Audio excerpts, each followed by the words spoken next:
Hello, and welcome to day 22 of Practical English for Finance and Banking. For the last week or so, we have been talking about checking accounts, and we have here just a simple photo of a checkbook.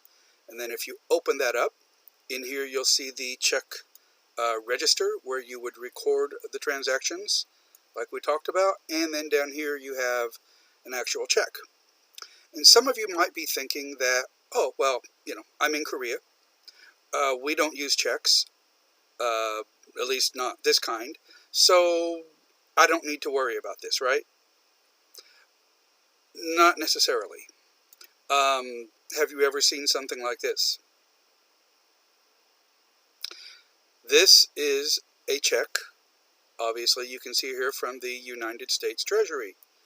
And again, you might think, oh, great, I'm in Korea.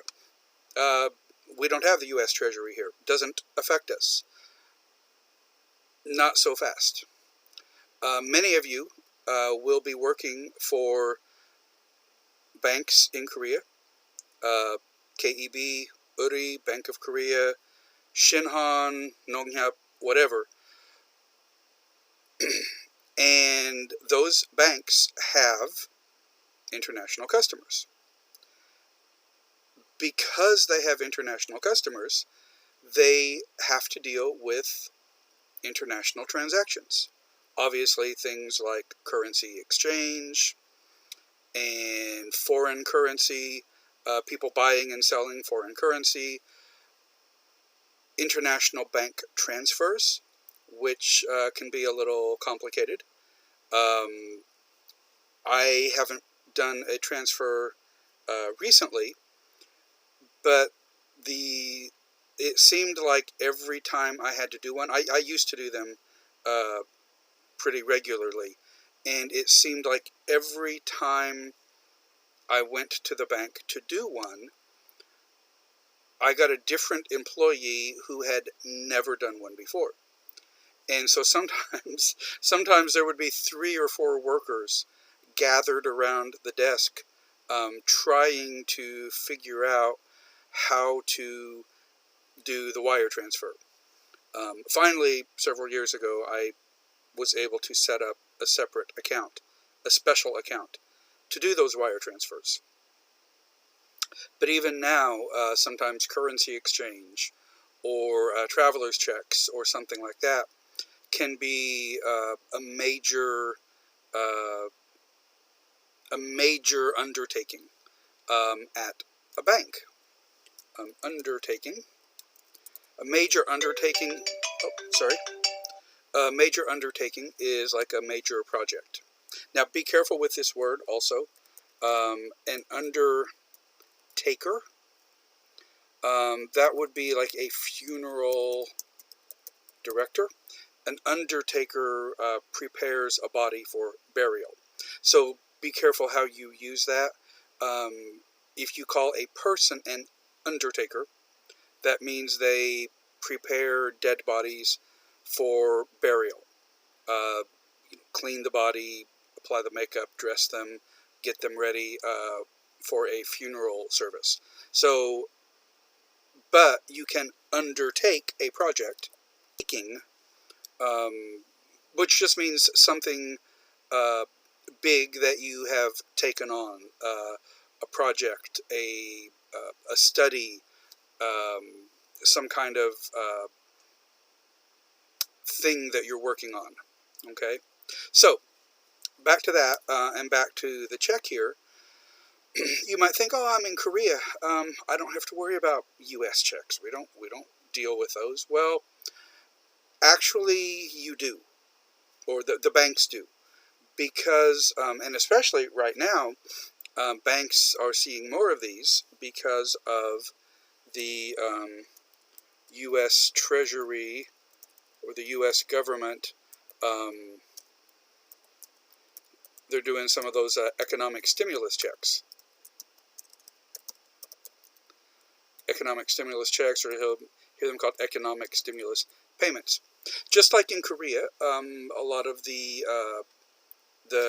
government agencies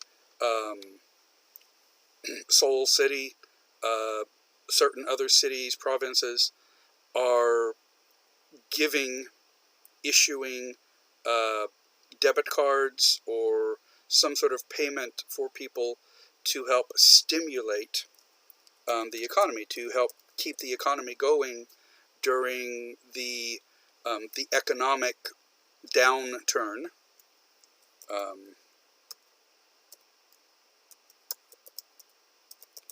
Downturn, or you could say an economic slowdown, or we could probably even just go ahead and call it a recession. And possibly it will, and probably will turn into a depression. Because of the coronavirus, so many businesses have been shut down, losing business, restaurants, bars, clubs, tourism especially, hotels, tour companies, airlines suffering dramatically because of this crisis. So in Korea, of course, some of you may have actually received those payments to help stimulate the local economy. Well, American citizens also have been receiving economic stimulus payments. Now, some of those have been paid by direct deposit, where the money was deposited directly into somebody's checking account.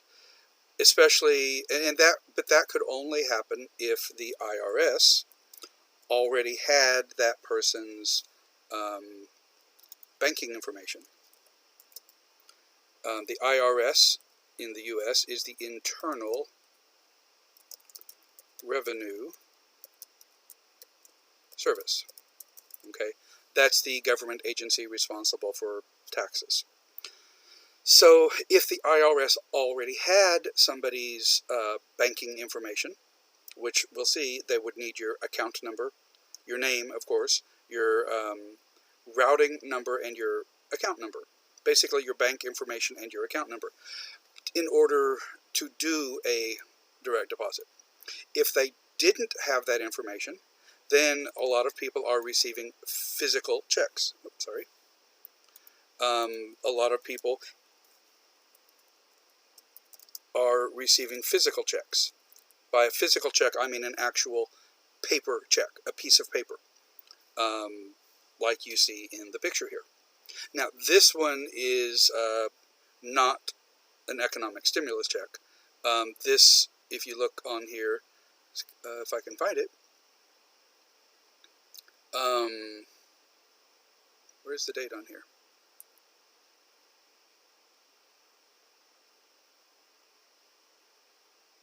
I know there's a date on here somewhere. I think this was it, actually. February 6th, 2015. I think that's actually the date of the check. I don't see the date on here, actually, which is strange. It's got to be on here somewhere in some code. I'm just not seeing it at the moment. But anyway, this is an older check. This isn't an economic stimulus check, but it's from the Treasury. It would look basically like this. This was a tax refund check from several years ago when I had actually paid some taxes in the U.S., and when I filed my taxes, then I received a refund for at least part of those taxes. So that's what this check was from. But a lot of American citizens living in Korea now, working in Korea now, are receiving these stimulus checks from the U.S. government, and they're sending them here. They're sending them to their address here in Korea. So they're getting an actual physical paper check.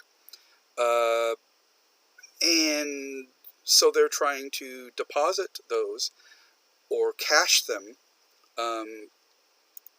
When you get a check, you can deposit it. That means you put it into your bank account. Or if you cash a check, that means you exchange the check for actual money, for actual cash. So a lot of these people are going to Korean banks, to their local branch of Keb Hana or Shinhan or Uri Bank, and they are trying to cash these checks. It's possible to do it here, but it's not something that most bank workers are familiar with, because it doesn't happen very often. However, right now, there are probably a lot more people doing this than normal. I've seen some people posting on Facebook in some expat groups about this, and about how complicated it was, or how difficult it was for the bank tellers to figure out how to do this. Now, normally when you deposit a check or cash a check, it's a very quick process. It's very simple. But doing it internationally, where it's not a normal transaction they do, is much more difficult, and takes longer, because it's something they're not familiar with. So my point is, even though you're in Korea, even though you don't use checking accounts and paper checks like we do in the US, you may still have to process these occasionally. Okay? So, you're not safe. You may have to deal with this. Okay, so I want to sort of take some time today and review what we talked about before, and go back through it. And I noticed on the video where I did talk about this, there was some problem with the sync on the video between the audio and the video. That may have caused some confusion. I've changed a setting today on my screen recorder. I don't know if that will help or not. It's supposed to, but I'm not sure. I'm not sure exactly why the problem happened, why the syncing problem happened. So hopefully this will work okay today. Alright, so I'm not sure exactly where the issue is, or what exactly caused the problem, other than just some delay in the system, perhaps because of the internet connection, or the program I'm using, or too much internet traffic. I really don't know, because I am actually recording this online. So I'm not sure what the problem actually is. So anyway, I want to go through this again today, review what I talked about before, and then add some new information to it. Okay, so here we have an example of a check from Bank of America. Here obviously we have the bank name and the bank logo.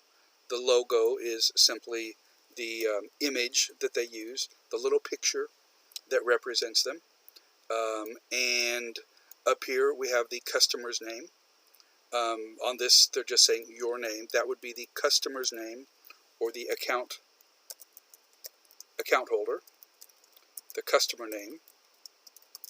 And then their street address and city, and it just says Anytown, USA. Actually in the US it would actually be a city, comma, a state, and then zip code is a 5-digit number. Just like in Korea, you have a 5-digit zip code. In the US, we have a 5-digit zip code. Interestingly, in Korea, you used to use 6 digits. You actually went to 5. In the US, we have something called, they call it zip plus 4. Oop, spelled that wrong. Wrong keys. Zip plus 4, which is the 5-digit zip code, followed by a dash, a hyphen, and then 4 more numbers. So there's actually a 9-digit zip code, which is designed to be more specific, more precise. If you only have the 5-digit zip code, it's okay. It will work. But if you have the +4, I guess it's supposed to maybe make the processing or the sorting process faster, perhaps. Okay, so let me just go through the features on here, the information again. Let me start in the middle here. You would write the date that you're writing the check, so the month and the day. A lot of checks have the century pre-printed, so 20 years ago they would have had a 19 here. Around the turn of the century, probably around 1998, 99, they stopped putting the year because if somebody had checks that they might not use before the year 2000, they didn't want a bunch of old checks that had a 19 on them. So a lot of them removed this in the 1990s. Now that, it's another 80 years until this changes to a 21, then it's safe to do this again. But if they don't have that, then you just write the month, day, and the year by yourself. Okay. Then it says pay to the order of. This is the payee. What we'll call the payee. That's the person or the company that you are paying. So you write the name of the person or company you want to pay. You write that here. And normally for a person, use their full name. Okay, for a company, use their name here. So you have the date, the name of the company you're paying. Then you write the amount of the check using numbers, digits, and you'd write it in dollars and cents. Okay, always include the cents. All right, don't ever leave it without the cents. So you need to have, they've already got the dollar sign there, so you'd have the dollars. I'm just going to put zeros here, and cents.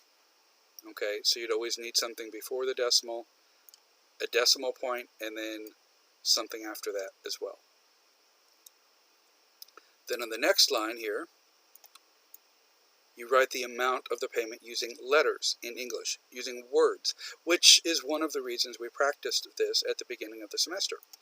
And write the cents like a dollar fraction. Okay, so for example, if you had $10.12, you would write $10.12. Now, notice here I did not write the word dollars. Why? Because the word dollars is already here. So I'd write 10. Oh, it's dollars already. I know that. So 10, I don't write the word dollars here. And, remember that represents the decimal point. 12 hundredths. I write the cents as a fraction. 12 hundredths of a dollar. And then, if you don't need all of the space, fill in the rest with a line. So we just draw a line across here. Or usually we do sort of a wavy line. Okay? And that is to prevent somebody from changing it or editing it or tampering with it. If they tamper with it, that means they try to change it for fraud, to change the amount. Down here on the for line, we also call that the memo line. Memo is short for memorandum. That's just a note. The bank doesn't use this. You don't have to use it. It's optional. In this class, I'll have you use it just so you know what it is. Write in this space the reason for the payment, or write the account number. For example, if you're paying your phone bill, you'd write your phone number here. Or if you're paying your gas bill, you'd write your account number here. If you're paying your rent, you'd write your apartment number here. Okay. Filling this space in is optional. Okay, you don't have to put something here. This is not like an official bank use place. This is more for customer convenience. Okay. And then on the right side here, this last line says always sign your checks the same way. When you open your account, you will create a signature card, just like you do in Korea with the bank book.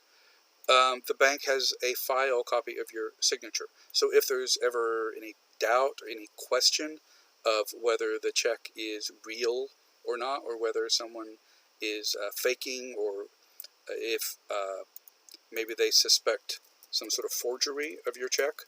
Okay, check forgery is a very serious crime. If they suspect that there's a problem, that you've lost your checkbook, or it's been stolen, or a check has been altered, that's one of the things the bank can check. So you always want to sign it the same way. And your signature should match your name up here. And again, your signature, when you sign, your signature should be in cursive writing, okay, not printed. Now, this font that I'm using on the whiteboard here, this is printed. Cursive writing, if I choose a different font here, cursive writing will look, let's see.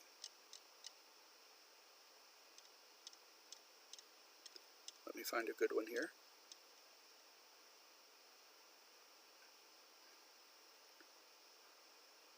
Okay, that one's fine. This is a kind of a fancy, very stylized font. But that's more what cursive writing looks like. That's where all of the letters are connected by these little curves, lines between them. That's what a signature should look like. Okay? So, if we were going to write a check today, we would write May 28th, 2020. Okay? So they've got the 20 already here. That's for 2000, so 2020. And if we wanted to write the name of the person we're going to pay, we could make it out to Hong Gildong. I know that's sort of the name of an unknown person in Korea, or sort of a common man. In the U.S., we use the name John Doe. For example, if somebody is missing, or they find a body, or they're looking for a criminal, they might call him John Doe. If there's more than one person, they'll say John Doe number 1, John Doe number 2. If it's a girl, a woman, it's Jane Doe. And if it's a baby, they'll often just say Baby Doe. Okay, if they don't know, or they don't want to say whether it's a boy or a girl, they'll say Baby Doe. And often that's used for like a victim of a crime, like murder, or if they find a body somewhere buried, or in a lake or something, it would be a doe. Okay, John Doe, Jane Doe, Baby Doe. So if you watch any of these like police shows, detective shows, crime shows on television, you'll often hear people referred to as John Doe, Jane Doe, Baby Doe. Okay, in Korea, I believe the name they would use is Hong Gildong. At least that's what I've been told. I hope that's correct. And then you would write the amount here. So if I write $123.45, you want to make sure that you write it all the way to the left here. Don't leave any blank space here, because then people could add numbers in front of that. So you want to start all the way to the left and write your dollars, decimal point, and then the cents after that. Then on this line, you write the amount in words. 123, remember the correct spellings, the punctuation here. If you don't put the dash here, the bank won't notice probably, or it won't be a big problem, but you know how to do it, so you want to do it correctly. 123, notice that's dollars. $123 is already here, so I don't need to write the word dollars here. $123, and the decimal, and then we write the cents like a dollar fraction, which would be a fraction is 45 hundredths. 45 hundredths. Now I've got some extra space here, so fill in the rest of the space with a line. Okay, and you can just draw a line across. Some people go straight. I usually do sort of a wavy line. I think it looks better. Okay, and then 4. What are you paying Hong Gildong for? Well, this is Korea, so we're going to get some kimchi from him. And then we need to sign our check. Our name here is your name. So whatever is up here, that's what you have to sign here. So you would sign this, your name. Okay, of course you'd use your real name, but on this sample check, that's what's here. Okay, so that's the basic steps for it. Now, I've shown you this before. This is an actual check from my checking account in the U.S., and as you recall, this is a joint account with my sister. Okay, basically it's my account, but she has access just in case there's a situation where I need to pay some bill or send some money somewhere and I'm not able to do it from here. She is authorized to sign the checks because her name is on the account. She's registered on the account, so she can also sign the checks. Now, the way this account is set up, it only requires one signature, either mine or hers. There are some business accounts for companies where they might actually require 2 signatures. And that would be to prevent fraud or especially something like embezzlement. If 2 people have to sign a check to pay a vendor, to pay salaries, to pay expenses, if 2 people have to sign the check, that means it's much less likely that somebody will be able to embezzle money from that account. Now, you'll notice there are some other numbers on here. Okay, let me zoom in on this. And you see here at the bottom, if we go back, across the bottom there are some numbers. And notice these little symbols here. These aren't actually numbers. They're just like little computer things, computer symbols that a computer can recognize. Okay. And so between these 2 symbols, notice those are the same. There's a number here, and then notice these symbols are the same. There's another number here, and then there's another number here, which actually kind of matches this number up here. So let me zoom in there. This first number is the transit routing number. So when you write a check and you pay somebody, when they cash the check or when they deposit it, it has to come back to your bank. They have to know which bank and which account to take that money out of. To do that, to identify the bank, they use this transit routing number. And this is for the U.S. only. Okay, this does not apply in Korea. The banks here use a different system, as well as banks in anywhere else except for the U.S. But this is the transit routing number. This identifies the bank. The next number between these symbols, this is the account number. So this identifies the specific account. So this is my bank. This means USAA Federal Savings Bank. This means John Hall's account. Okay? So the first number is the transit routing number. The second number is the account number. And the third number, that's the check number, which you'll notice is also printed up here. Okay? When it's written up here, this is more just for customer convenience, to help customers keep track and keep a record of the checks they have written and who they're to. Okay? They put it also down here so the computer can read it. All right. So, notice that this goes from the bank to my account to a specific check.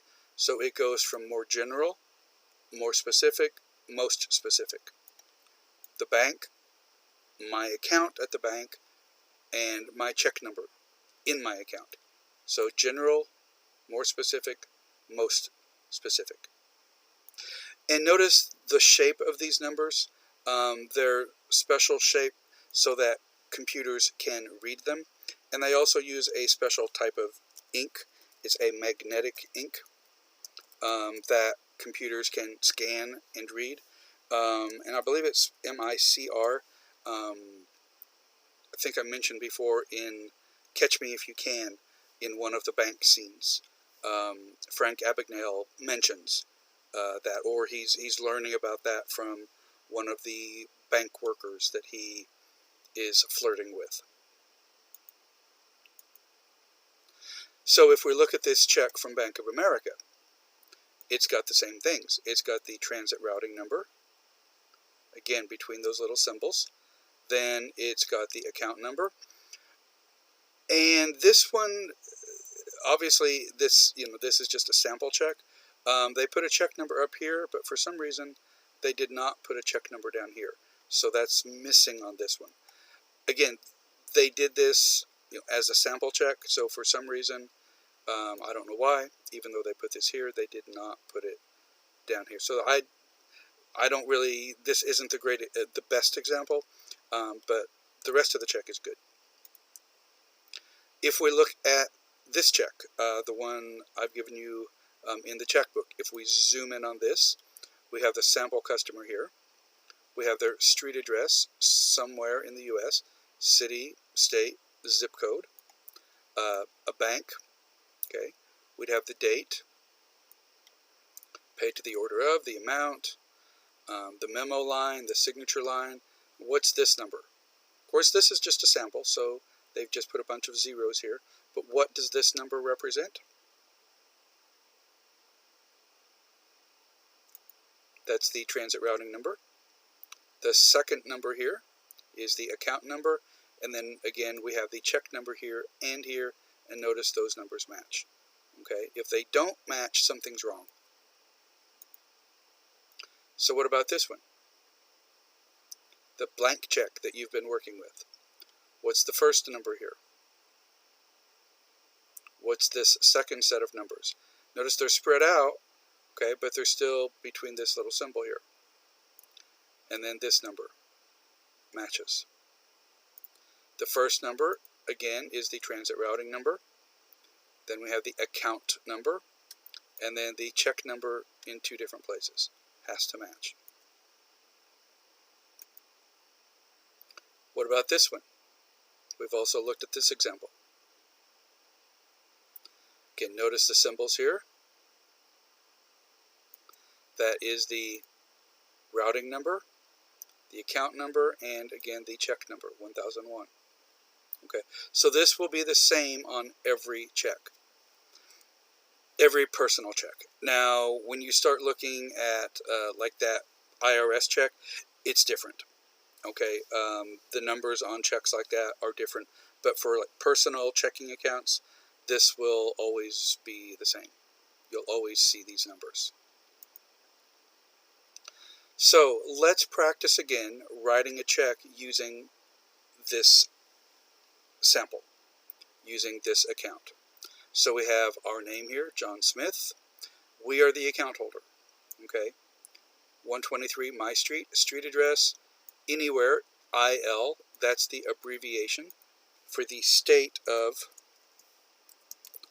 Illinois, like Chicago, Illinois. Okay, we have the 5-digit zip code and then a phone number. In the U.S., phone numbers will have 3 digits. We call that the area code, and then a 7-digit phone number. Okay, again, we have the date, paid to the order of, amount in words, for, and signature, and your bank name, address, and street address, and city, state, zip code. Chicago, IL again, for Illinois. So, if we use today's date, May 28th, 2020, and this is the most common way to write the date in the U.S., to write the month, the day, and the year. We could also write that as 5/28/20, You could write 2020 here, but most people don't. Usually we just use a 2-digit year most of the time. Okay, so you could write 5/28/20. Now, we might write that with these slashes here, okay, the slanted line, or sometimes we'll write it with dashes, with hyphens, 5/28/20. Or you could even write it as 28 May 2020.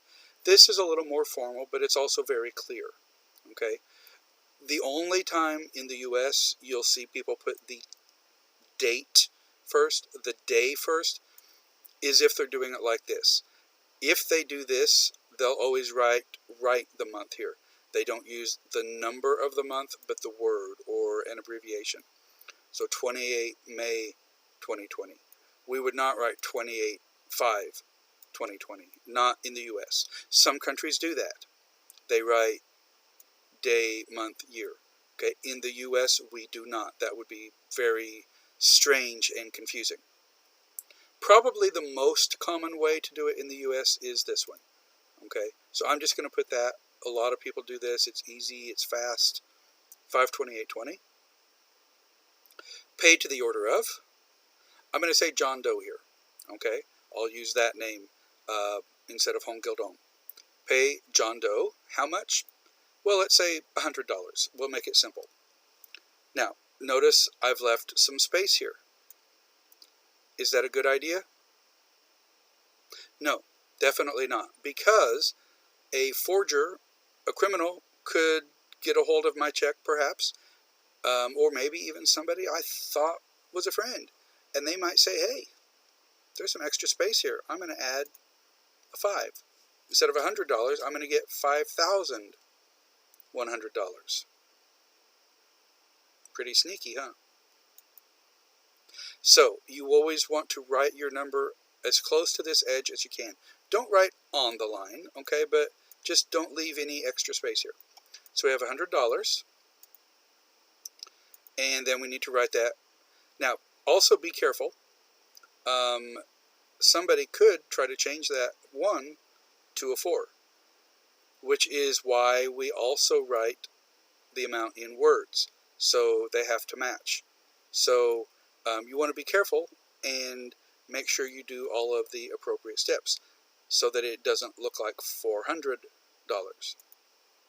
So let's go back to our 100, and then we have 100. Again, start all the way on the left here so that nobody can add 5,000 in front of this. Okay, so $100. Remember, the dollars is already there, so we don't need to write the word dollars. $100, and that's the fraction. How many cents? 0 cents. We write that as a fraction, 0, 0 over 100.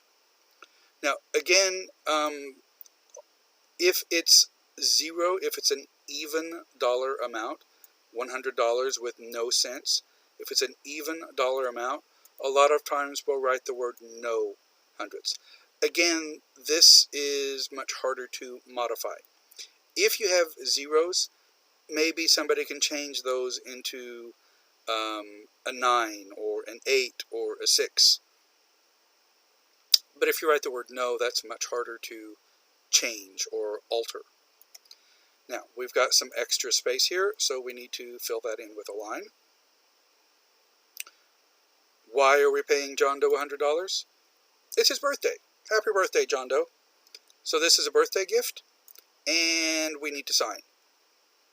In this case, our name is John Smith, so we need to sign our name, John Smith, in cursive. We don't print it, okay? It's a signature. The name here must match the name here, okay? Now, let's say a couple of friends need to pay each other for something. So we have, hope you know these guys, Mickey Mouse and Donald Duck. Mickey Mouse and Donald Duck, okay? So, here, Mickey Mouse has a checking account, so his name is on the check here.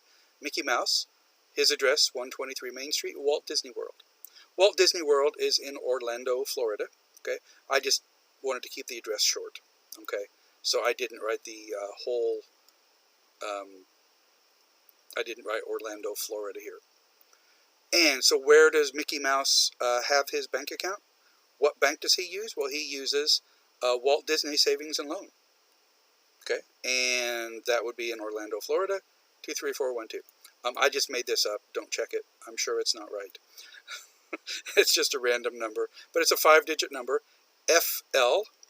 FL would be the abbreviation, the 2-letter abbreviation for the state of Florida, okay, where Disney World is located. Disneyland is in Anaheim, California. Disney World is in Orlando, Florida.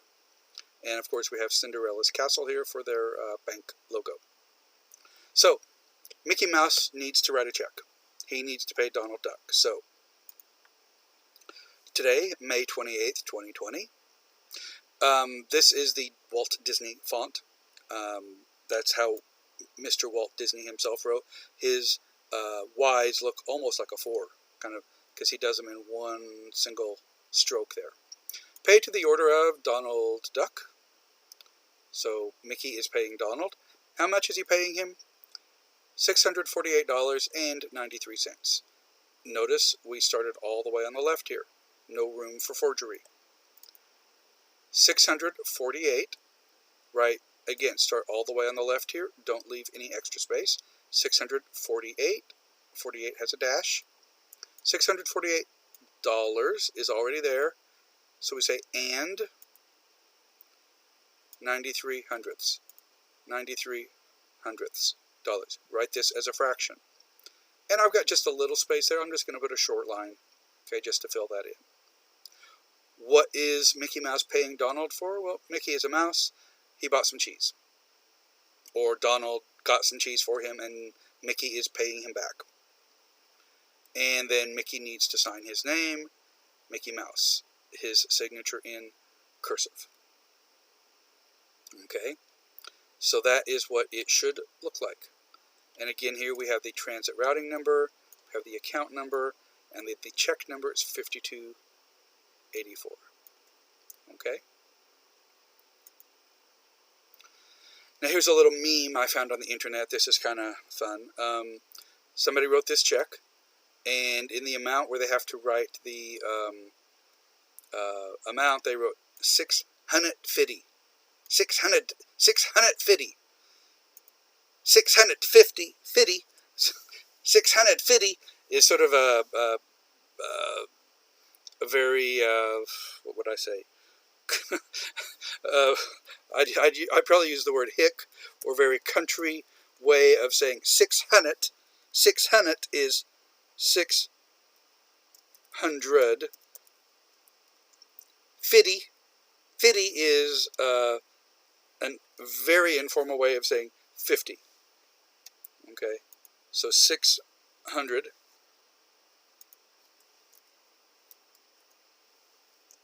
600. 50. 50. 650. I don't know what the bank would do with this. I don't know if they would accept it or not. It's really not correct. 600. I got $650.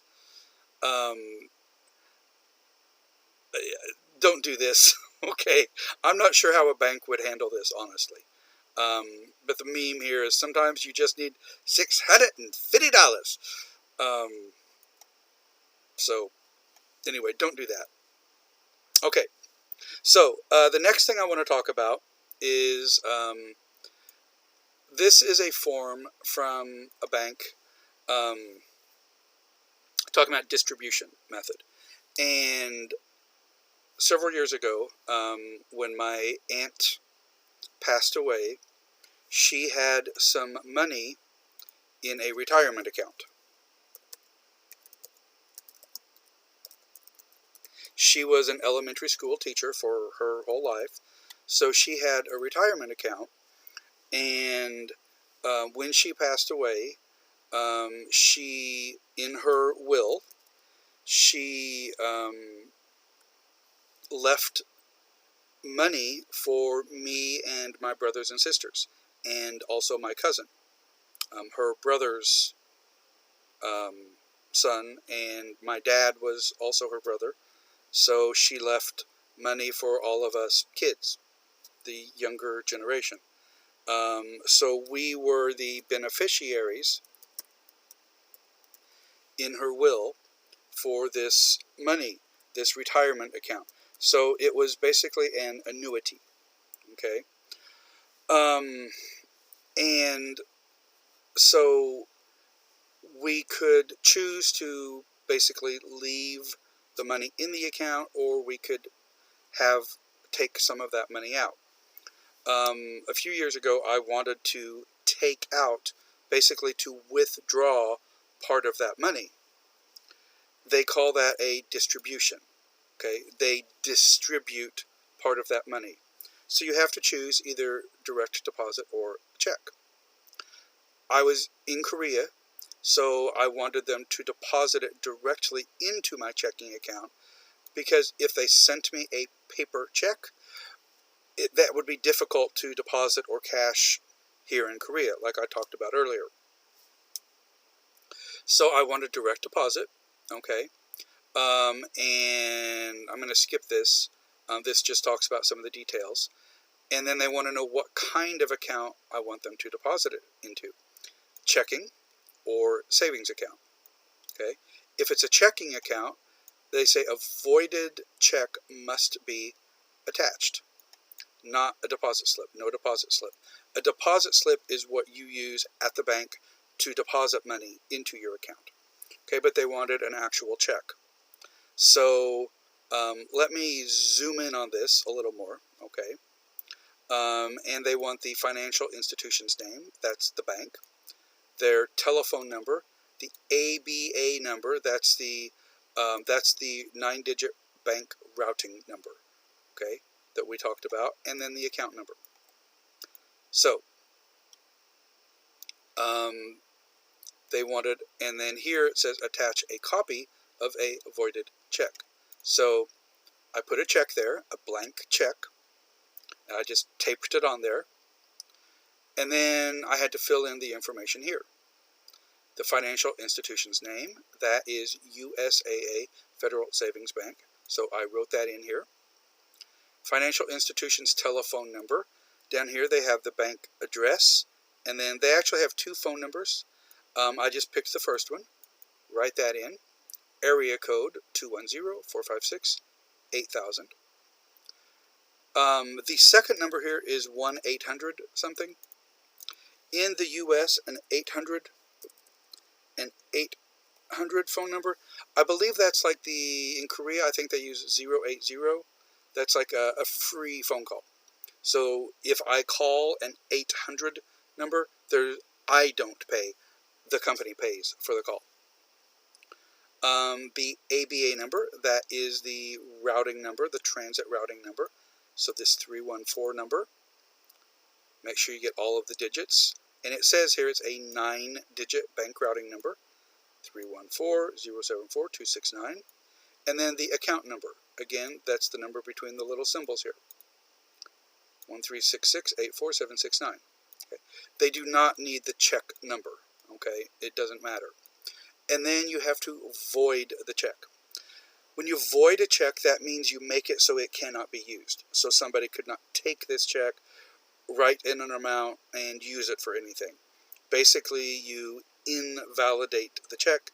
You make it unusable, because really all they want on here is they want to verify these numbers.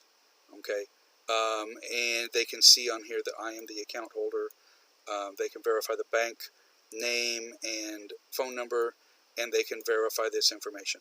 So how do you void a check? Very simple. You write the word void on it. And usually you do that very large, basically across the entire face of the check. Okay.